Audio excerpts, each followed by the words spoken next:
এই দাঁড়া এমন একটু দাঁড়া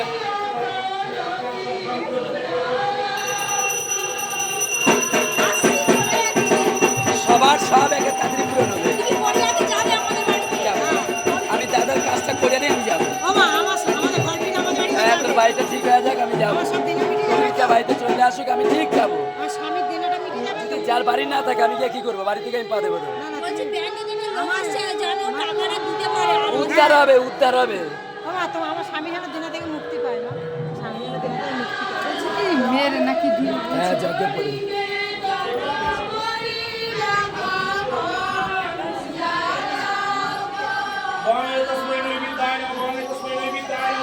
এবারে লাইভ ভিডিও কর না